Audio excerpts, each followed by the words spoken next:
Hi Virgo, welcome to your September 2023 Astro-Tarot with me, Raphael from Radiant Reality.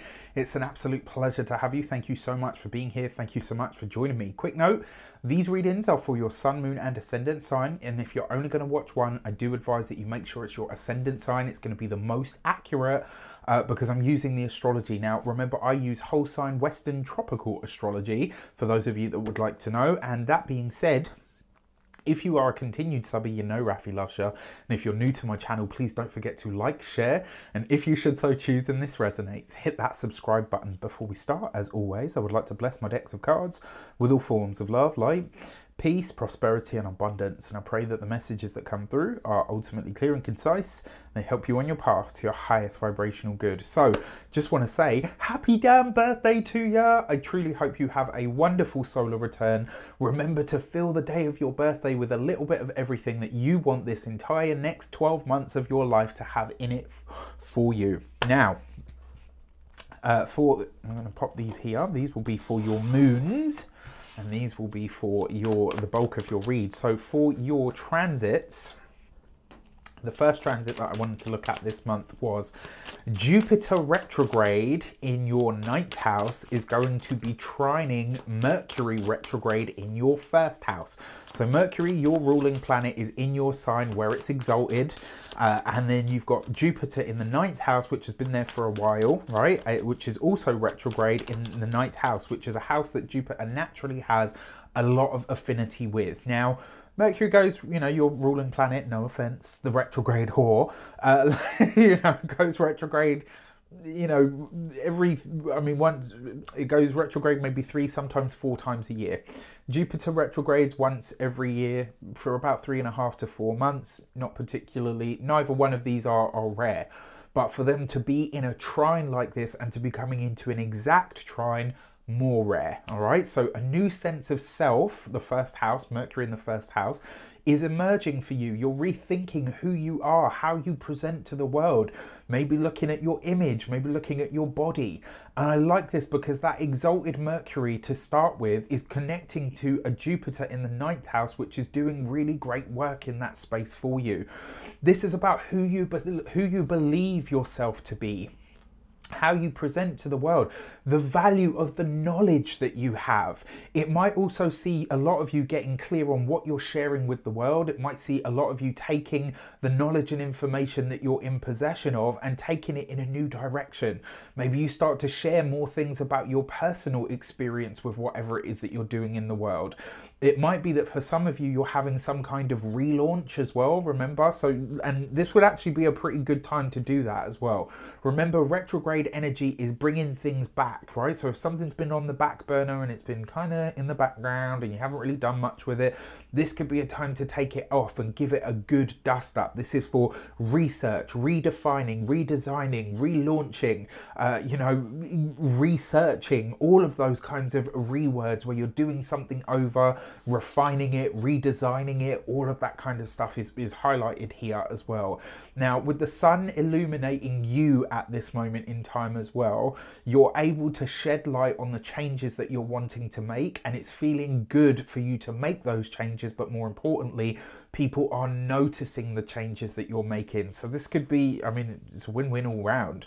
So for this, you've got the Page of Swords with the Empress, okay, and the King of Swords. So it looks like a lot of you are potentially having some kind of meeting. Potentially for some of you, you're having an invite. This could be you connecting with an earth sign person, an air sign person, sorry, an Aquarius, Gemini or Libra. Because the Empress shows up here, this person is probably likely to be a Libran male. Doesn't have to be. Now, this could also be that you are redefining or renegotiating something here when it comes to your personal, I mean, partially your status out in the world, but more than that, it's almost like you're taking some kind of knowledge, information or input, and you're finding it's like you're talking to an expert of some sort about how you can get this out there into the world, and they're giving you really great information. I love this for changing your mind, right? About anything and everything. And I gotta say, if this person, you know, for those of you that are single, this could be somebody that's very easy on the eyes as well. So that's how you will know them. But don't let that fool you. This person may be really good looking, or, you know, very refined, or maybe very wealthy or whatever, but they are smart. They have good brains, and the knowledge that they have is on the same level as your own, all right? This could also be that somebody is helping you redefine or refine your message or your brand in some way, shape or form. The second transit that I want to look at on the 8th of, so that first one is on the 4th of September. This second one is on the 8th of September. The same houses, only this time it's the Sun coming into a trine with Jupiter. So this is the Sun trine Jupiter in general is known as one of the luckiest aspects in astrology. And the message here with the Sun in your sign, trine to Jupiter in your 9th house, is that you are a powerful creator.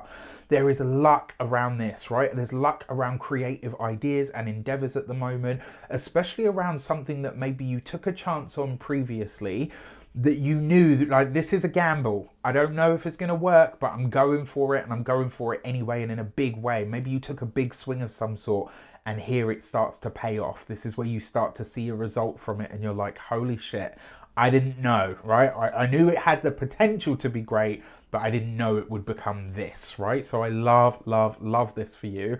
It also suggests for a lot of you that not only was it worth it, but I feel like a coach, a dignitary, maybe an authority figure, because the Sun is authority figures, Jupiter is dignitaries, coaches, people in high up places. So this could be a connection or a highlighting of you from a former higher up. So like an old boss, an old colleague, maybe like a peer in your current work sphere. There's something here where your voice are being amplified, where you're being put on, where there's a spotlight on you that comes directly kind of from heaven, because the 9th house is a very lucky house, and it's also the house of God. It's the house of you know, our connection to the cosmos and the universe and our belief systems and structures, and also the foreign lands, cultures and people, you know, out there in the world. So your reach at this time could be absolutely massive. For this, look, you got the Ace of Cups, beautiful. You got this with the Two of Pentacles, so it's definitely, and you got this with the Page of Pentacles. So you've definitely got here some kind of big financial blessing that is coming in, but it's shaping up for you at the moment. This is a seed that's being planted now, that you are going to see the results and the rewards of potentially 1 to 2 years into the future. At the very least, you will start to see the sprouts and the seeds of this thing, right? Because like I said, for some of you, this might be a thing that you've taken a gamble on. You kind of put it out there, and now you start to see or hear the whispers or things, certain things and stuff show up for you. But you won't start to see like the real tangible goodies and rewards from this until probably Taurus season of 2024. All right, so you are going to need to exercise some patience with what this is setting into motion for you, but trust me, it is going to be worth it. For the next transit that I want to look at, on the 16th of September, Venus is going to square Jupiter retrograde. So Venus in your 12th house of Leo, coming into square with the third and final square with Jupiter, who is now retrograde. So on the 11th of June, Venus squared Jupiter and both planets were direct. On the 21st of August, Venus was retrograde, Jupiter was direct, and they were in a square again. This is the third and final pass, and this time it's Jupiter that's retrograde because now Venus is newly direct. Now this is happening across your 9th and 12th house spaces. Both of these houses are spiritual in nature. The 9th house is your connection, your belief, your religious ideas and your philosophies, whereas the 12th house is your connection, the connection of, let me premise with this. The 12th house is intangible, right? Your 9th house is your spiritual beliefs, your dogmatic things like the routines, rituals and habits and stuff that you have around your spirituality, right? And it is your communion with God. Whereas your 12th house, I call this, because it's an intangible space, the 12th house in the chart is the space in which the door within you that opens to connect to the other realm, whatever you consider to be there, That's where that resides, right? And so the 12th house is true spirituality, whereas the 9th house is more the stuff that goes into maintaining that, if that makes sense. So both of these houses have a spiritual connotation to them. So I wonder here if a lot of you are understanding maybe some kind of spiritual crisis, or potentially, you know, and I use this phrase at a hazard, but maybe some kind of spiritual awakening that you've had. You're understanding it much better than you ever have before. It's giving you a deep sense of improving and cleaning up your mental health, your spiritual health as well, especially could be benefiting from this. It will be challenged though, right? Because remember, a square is something that pisses you off enough to say, I'm not having this experience again, so I'm going to do something about it. It will have seen you understanding your personal habits and patterns and working through them. Venus in your 12th is the ruler of your 9th house in your 12th house, your 9th house in your 2nd house. So this might be about healthy self-talk and self-esteem. Jupiter rules your 4th house and your 7th house. So it's like you're noticing where you always play second fiddle to others and their needs and what they might, you know, want or desire from you, whether this is family, whether it's partners, whether it's your, you know, your significant other, whether it's a personal, professional or platonic sort of tie. This could be where you really start to understand, wow, okay, you know what, I always do put my, you know, my needs second to whatever they want or they need. And it will see you addressing this, I think. This time though, you emerge with a much greater sense of self, because you've got like a greater depth of connection to your beliefs and the cosmos. And so therefore it also suggests that you are ready to fight for those beliefs. This could see you getting maybe a bit more vocal about this, but certainly emerging out of this last square with a really powerful understanding of what your beliefs actually are, how they inform, enhance, and, you know, sometimes maybe hinder your life, and what you are ready to do about it, and how you're ready to transcend because of it. For this, you've got the 3 of Wands, so this will see you expanding your horizons. You've got the 5 of Wands, potentially through breaking away or releasing some kind of group connection. But with this 9 of Swords as well, this is for a lot of you, because the 12th house is also the house of self-undoing, where we get in our own way, you know, the 8th and the 12th house are our proclivities, you know, the parts of us that are frivolous and maybe a little bit reckless at times as well, or primal or instinctual.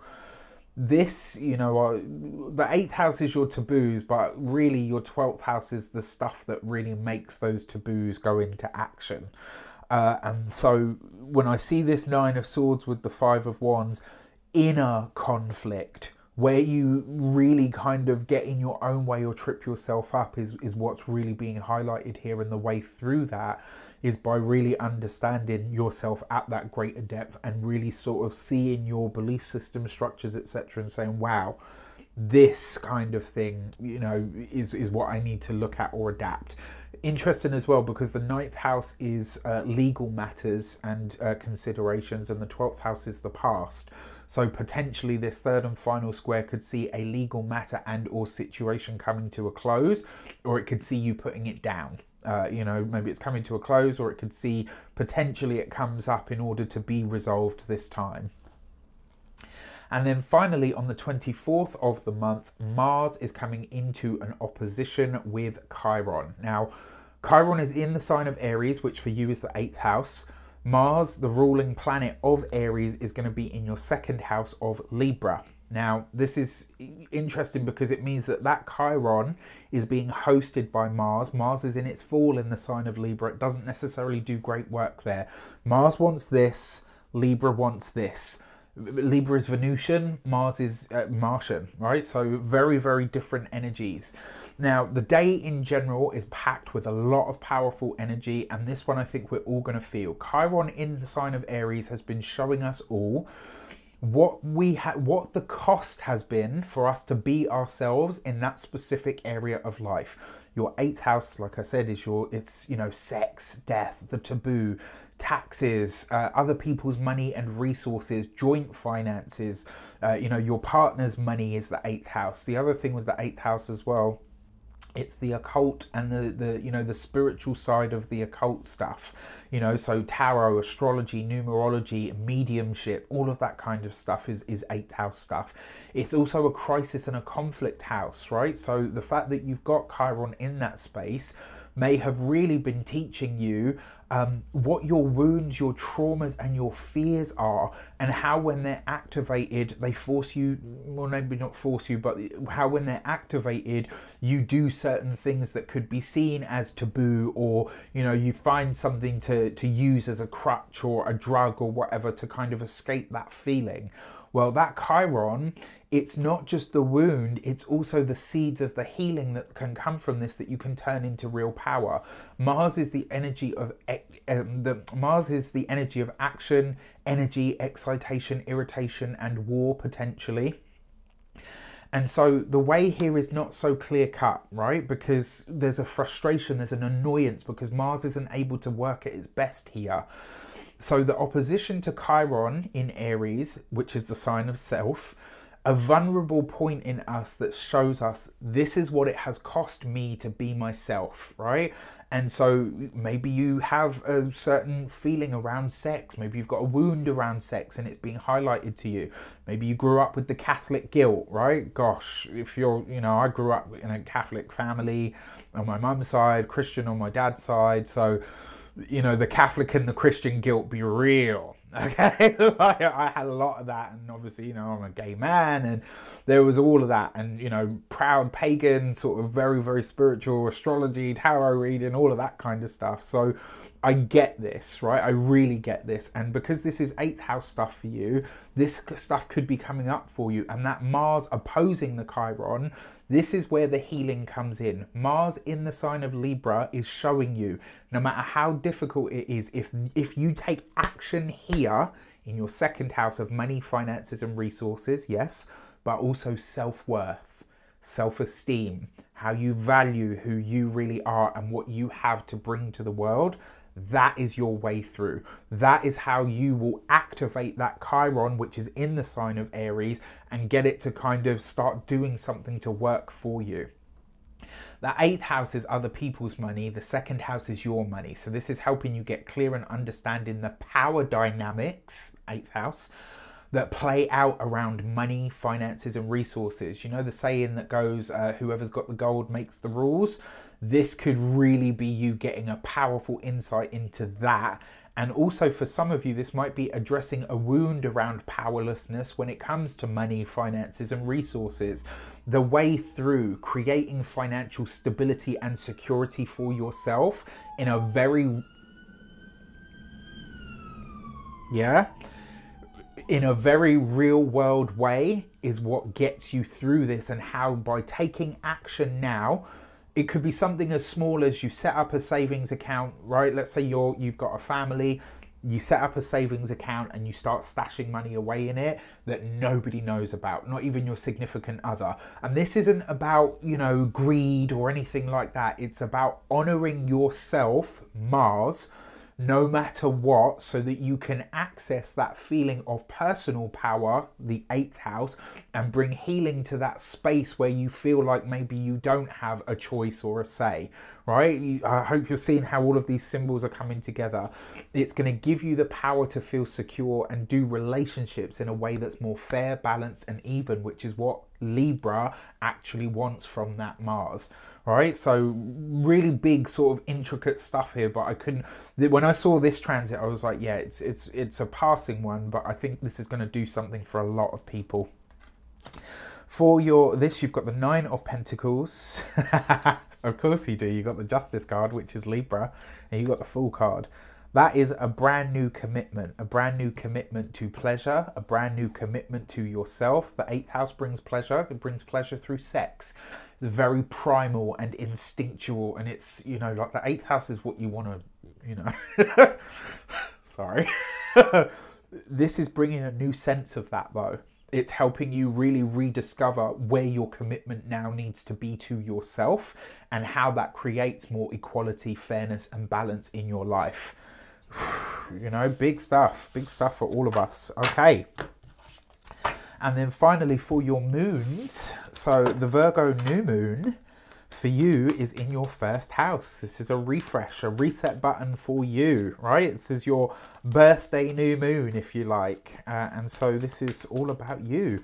And I always say, when something happens in our first house, the cosmos is always in control. But we have a modicum of control to say, this is where I want to take this. And for this, you've got, look at that. You've got the gate 3 and begin. And the message behind this is whatever has a difficult beginning, just like an acorn, it has the potential to become the mighty oak, right? So whatever you're starting, setting intentions around or for at this time, just know that it may have a shaky start, but it is going to grow amazingly. And then on the Aries full moon, which for you is in that 8th house, you've got the gate 12 and caution. So this card actually isn't a message to be cautious. It's actually a message to stop being so cautious. And so I kind of want to say to you, it's a full moon in the 8th house. You've got this card. Throw caution and maybe even your underwear to the wind and just go out and do something that is, I'm not saying be reckless and, put yourself in danger. But what I am saying is let go of the stuffy. All right, like do something that's a little bit out of character. If you're partnered or married, take them out for dinner and then drag them down an alley and smooch their bloody face off. Or, go to a local makeout spot in your car. Or, do you know what I mean? Like do something that helps you take back the power in your life, right? And, the example that I gave you earlier about setting up a savings account, this could be if you're married and have been, and let's say your partner's the sole breadwinner, and that's like a whole thing, and you've got all these issues around this stuff. Maybe that's the way through. You do something for yourself and you say, you know what, this is my savings account. Whatever this money is or is not going to be, or whatever it builds up to, whether it's 2 pence or 2 million, it's mine, right? That is another way of claiming or owning that personal power for self. Really, this could be a very pivotal month for a lot of you, I feel. I think it will be for all of us in some way, but for you guys especially. With that said, happy damn birthday to you. I truly hope you have a wonderful solar return. Let me know in the comments how it shapes up. Take care, and I'll see you soon.